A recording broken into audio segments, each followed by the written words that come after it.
Under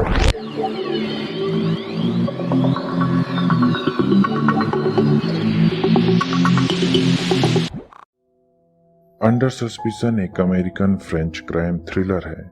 ये कहानी दिखलाती है कि कैसे सस्पिशन या शक सबसे करीबी रिश्तों को भी बर्बाद कर देता है। अंडर सस्पिशन एक अमेरिकन फ्रेंच क्राइम थ्रिलर है। ये कहानी दिखलाती है कि कैसे सस्पिशन या शक सबसे करीबी रिश्तों को भी बर्बाद कर देता है। ये एक इंटरेस्टिंग कहानी है जो एक ट्विस्ट के साथ खत्म होती है। उम्मीद करता हूँ कि आप कहानी में आखिरी तक बने रहेंगे। लेकिन इससे पहले कि हम इस कहानी को देखें, अगर आपको मेरा काम पसंद आता है तो वीडियो को लाइक, शेयर और चैनल को सब्सक्राइब कर दें। ये कहानी हेनरी हार्ट नाम के एक जाने माने और अमीर टैक्स अटॉर्नी की है, जिसने ये मुकाम केवल अपनी काबिलियत और मेहनत से हासिल की है। उसकी एक खूबसूरत पत्नी है जिसका नाम चांटाल है। हेनरी हार्ट एक अमेरिकन है। आज से काफी समय पहले वो चांटाल के पिता के बिजनेस फर्म की कॉर्पोरेट टैक्स से जुड़े मामलों को हल करने पुएर्तो रिको आया था। इसके बाद उसने काफी समय तक चांटाल के पिता के लिए काम किया। जब चांटाल के पिता की मृत्यु हो गई तो उसने चांटाल और उसके परिवार की काफी मदद की। बाद में उसके और चांटाल के बीच लव अफेयर पनपने लगे और उन्होंने शादी कर ली। उनकी शादी को अब 20 साल हो चुके हैं। हेनरी अब पहले की तरह जवान नहीं रहा, पर उसकी पत्नी चांटाल अब भी जवान है। जब वो पब्लिक में अपनी पत्नी के साथ होता है, अपनी उम्र छुपाने के लिए सर पर विग पहनता है। लोगों को अपनी उम्र कम बतलाता है। कुछ समय पहले पुएर्तो रिको में एक भयंकर तूफान आया था। काफी जान माल का नुकसान हुआ था। क्योंकि हेनरी एक जाना माना शख्स है, शहर के पॉलिटिशियन उसके जरिए एक फंड रेजर कैंपेन चलाना चाहते हैं। अगर हेनरी अपने वेल्दी क्लाइंट से दिल खोलकर डोनेशन करने के लिए कहेगा तो वे मना नहीं करेंगे। आज शाम हेनरी और चांटाल इसी तरह के एक फंड रेजर कैंपेन में शामिल होने जा रहे हैं। लेकिन वहां जाने से पहले पुलिस डिपार्टमेंट के कैप्टन विक्टर वेंजेत का उसे फोन आता है। विक्टर वेंजेत हेनरी हार्ट का बचपन का दोस्त है।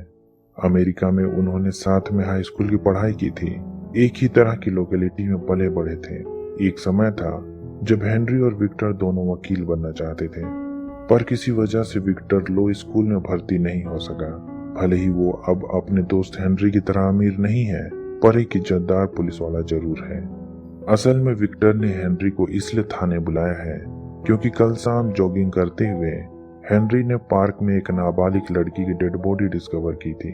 जब विक्टर ने हेनरी के बयान को क्रॉस चेक किया तो उसने पाया कि हेनरी के बयान में दी गई जानकारी कॉन्ट्राडिक्टरी है। इसमें कई कमियां हैं।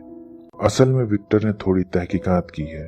उसे अपने दोस्त हेनरी के खिलाफ कई परिस्थिति आधारित साक्ष्य मिले हैं जो उसे केस का प्राइम सस्पेक्ट बनाती है, पर विक्टर ने उसे इस बारे में कुछ नहीं बतलाया है और ये कहकर कि केवल 10 मिनट के लिए उससे केस के सिलसिले में बात करना चाहता है, हेनरी को पुलिस थाने बुलाया है।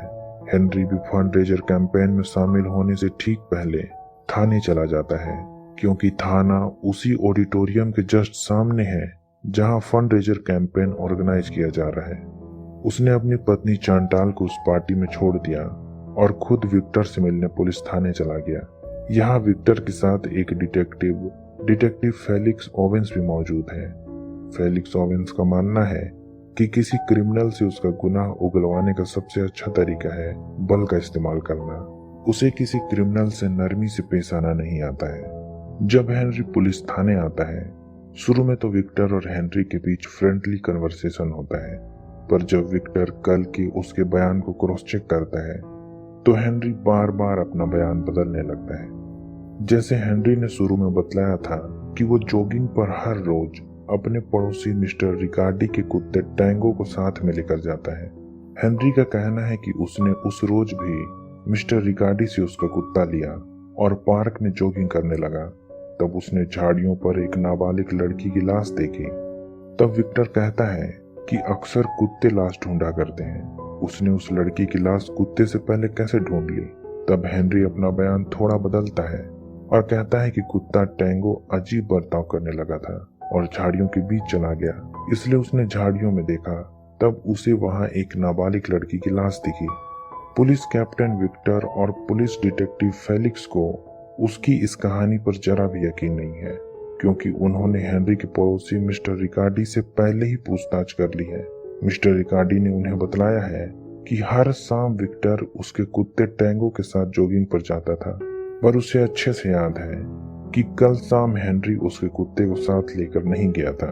हेनरी के पड़ोसियों ने भी इस जानकारी को कंफर्म किया है कि हेनरी कल बिना कुत्ते के जॉगिंग कर रहा था। अब हेनरी एक बार फिर अपना बयान बदलता है और कहता है हाँ, उसे अभी याद आया कि वो कल शाम बिना कुत्ते के जॉगिंग पर गया था, पर रास्ते में उसे मिस्टर रिकार्डी का कुत्ता टैंगो मिल गया और कुत्ते ने ही सबसे पहले लाश को देखा था।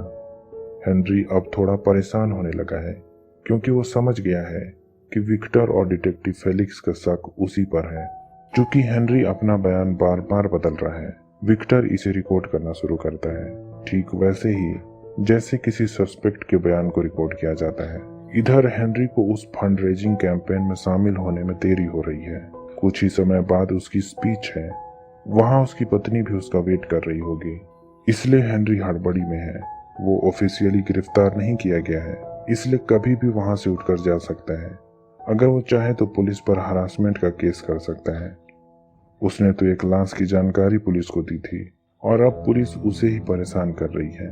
वैसे भी हेनरी शहर में एक बड़ा और जाना माना शख्स है, ऊपर से शहर की भलाई के लिए फंड रेजिंग का काम भी कर रहा है। लेकिन चाहे जो भी हो, विक्टर को केवल अपने फर्ज से मतलब है। इसके बीच में ना तो दोस्ती आ सकती है और ना ही किसी का रसूख। तब हेनरी उस पर उसकी कामयाबी से जलने का आरोप लगाता है, लेकिन विक्टर इसके बावजूद उसके बयान को रिकॉर्ड करना शुरू करता है। विक्टर उससे कई सवाल पूछता है, जैसे वो इंटरनेट पर किसी चैट रूम का मेंबर है या नहीं, उसका अपनी पत्नी के साथ कैसे संबंध है और क्यों उसने कल पुलिस को तुरंत घटना की जानकारी नहीं दी। हेनरी का अपनी पत्नी चांटाल के साथ अच्छे संबंध नहीं है, उनके बेडरूम अलग अलग हैं। जब डिटेक्टिव फेलिक्स कल शाम हेनरी के घर कॉल पर गया था, तब उसने हेनरी को जॉगिंग क्लॉथ के बजाय सूट बूट में देखा था। जाहिर सी बात है कि उसने जॉगिंग से लौटने के काफी देर बाद घटना की जानकारी पुलिस को दी थी, जबकि उसने कल कहा था कि जैसे ही वो घर आया उसने तुरंत इसकी जानकारी पुलिस को दी थी। अब विक्टर और फेलिक्स उसके पर्सनल लाइफ पर और भी ज्यादा घुसने लगते हैं। असल में वे हेनरी की मेंटालिटी को समझना चाहते हैं। कातिल जो भी है, उसने पिछले 2 हफ्तों में 2 हत्याएं की है। उसने ना सिर्फ उन लड़कियों को मारा था, बल्कि उनका रेप भी किया था और उन्हें फिर से कपड़े पहनाकर, उनके बालों में अच्छे से कंघी करके, उन्हें जैसे पोंछ करा रहा हो। जरूर कातिल ने अपने शिकारों की तस्वीर भी खींची होगी। बयान देते वक्त हेनरी ने भी एक दफे ये जाहिर किया था कि उसे फोटोग्राफी का शौक है। विक्टर बतलाता है कि ला पर्ल नाम की जगह पर 2 हफ्ते पहले ठीक ऐसी ही घटना हुई थी, जहां कातिल ने एक नाबालिग का रेप किया था और फिर उसकी बेरहमी से हत्या कर दी थी। इसके बाद कातिल ने उसे ठीक से कपड़े पहनाए, बालों में कंघी की और उसे एक कूड़ेदान में फेंक दिया। हेनरी कहता है कि वो फिलहाल ला पर्ल के इलाके में नहीं गया था, पर जब विक्टर और फेलिक्स बतलाते हैं कि हत्या की रात उसकी कार को वहां पर देखा गया था और लोगों ने वहां के रेड लाइट एरिया में उसे घूमते हुए भी देखा है, तब हेनरी फिर से अपना बयान बदलता है और उन्हें बतलाता है कि वो ला पर्ल से गुजर रहा था, इसलिए चांटाल की बहन के बच्चों को क्रिसमस के गिफ्ट देने के लिए वहां रुका था। चांटाल की बहन और उसका परिवार ला पर्ल में ही रहता है। वो वहां से एक बार में चला गया। इसके बाद वो काफी नशे में था, इसलिए काफी देर तक वहीं एक बेंच पर बैठा रहा, पर जैसे ही रात हुई वो घर वापस आ गया।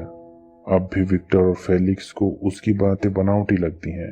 वे उसके बयान को क्रॉस चेक किए बिना उसे यूं ही नहीं जाने दे सकते हैं। अगर वो एक बार थाने से बाहर चला गया तो छानबीन करना मुश्किल हो जाएगा।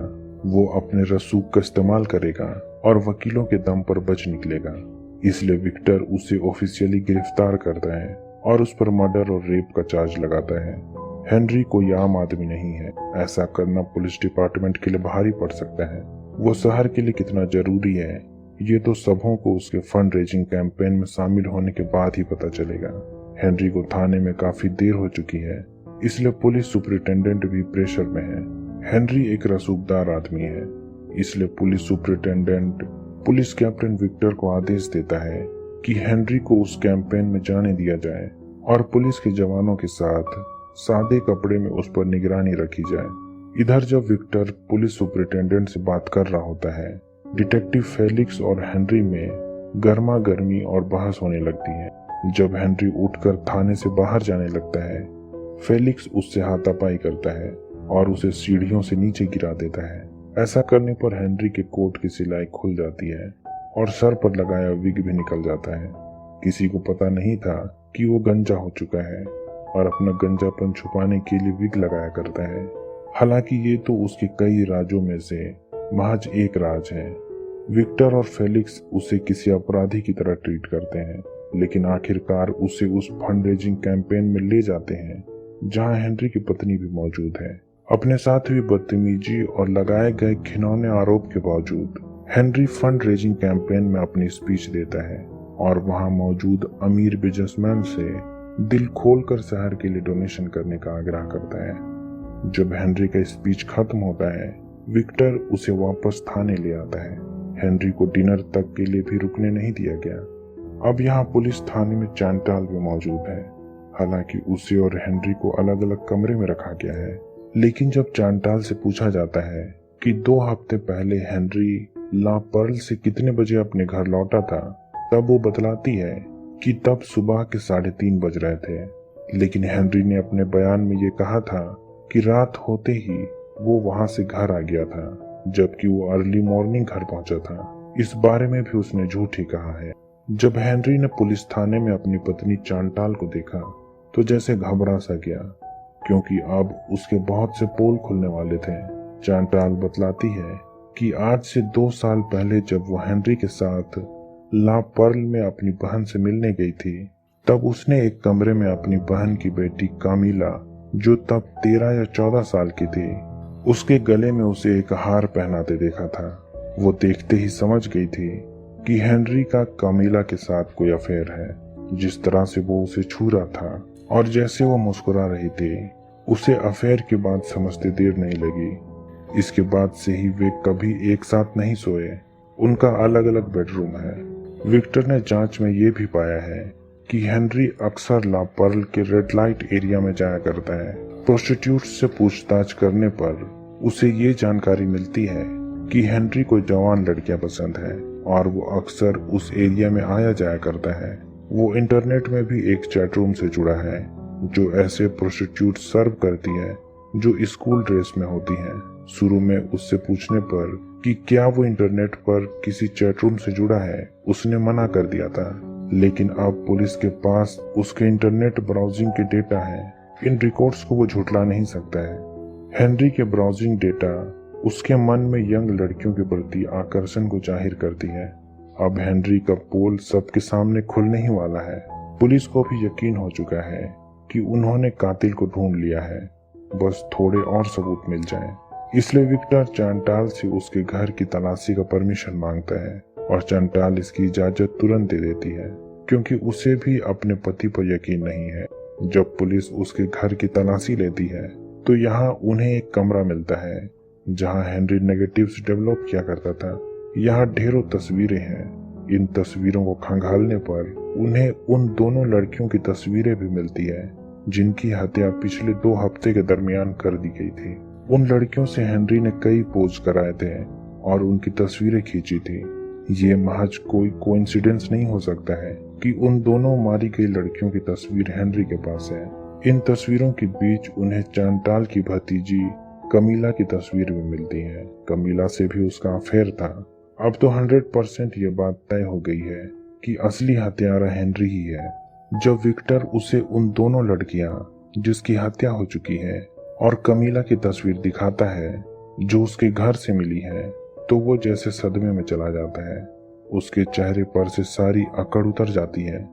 वो थोड़ी देर सोचता है और फिर आखिरकार अपना गुनाह कबूल करने लगता है और कहता है कि उसने ही उन दोनों लड़कियों का रेप किया और फिर उन्हें मार दिया।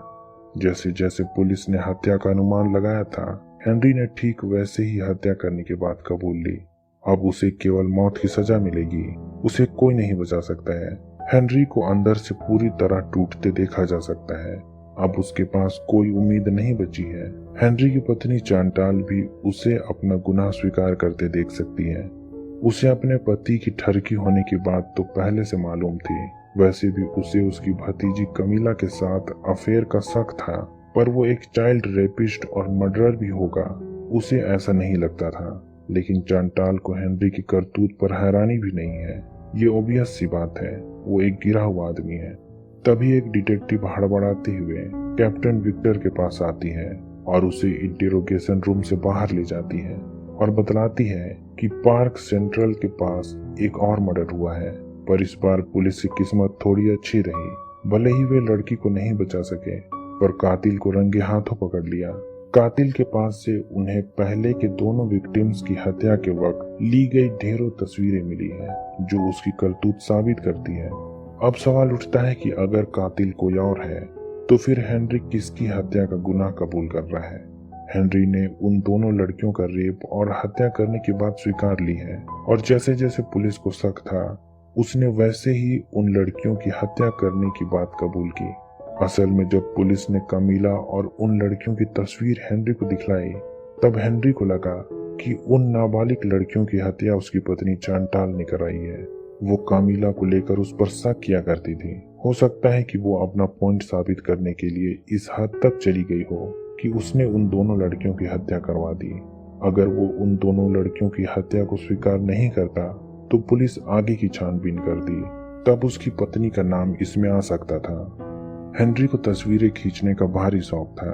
वो अपनी बातों से किसी को भी बहला सकता है। वो यंग लड़कियों को पोज करवाता है और तस्वीरें खींचता है। पार्क में मारी गई लड़की को भी वो जानता था। पहले भी उसने उसकी तस्वीरें खींची थी। ला पर्ल के रेड लाइट एरिया में वो अक्सर जाया करता था। वहां उसे कई ऐसी लड़कियां मिल जाया करती थी जो उसके लिए पोज करने के लिए तैयार रहती थी। हालांकि वो ठरकी तो था और प्रोस्टिट्यूट्स के पास भी जाया करता था, पर यह बात उसे कातिल साबित नहीं करती है। हाँ, उसके कैरेक्टर के बारे में थोड़ी हिंट जरूर दे सकती है। उसने उन लड़कियों को नहीं मारा था, और ना ही उसका कमीला के साथ कोई चक्कर था। उस दिन तो वो कमीला को पोज करा रहा था ताकि तस्वीरें खींचने का अपना शौक पूरा कर सके। चांटाल का उस पर शक करना महज एक बड़ी गलतफहमी थी। वो थाने में अपना बयान इसलिए बार बार बदल रहा था क्योंकि उसे सच में घटना के डिटेल याद नहीं थे। वो एक बिजी आदमी था। पिछले कुछ दिनों से वो फंड रेजिंग के काम में व्यस्त था।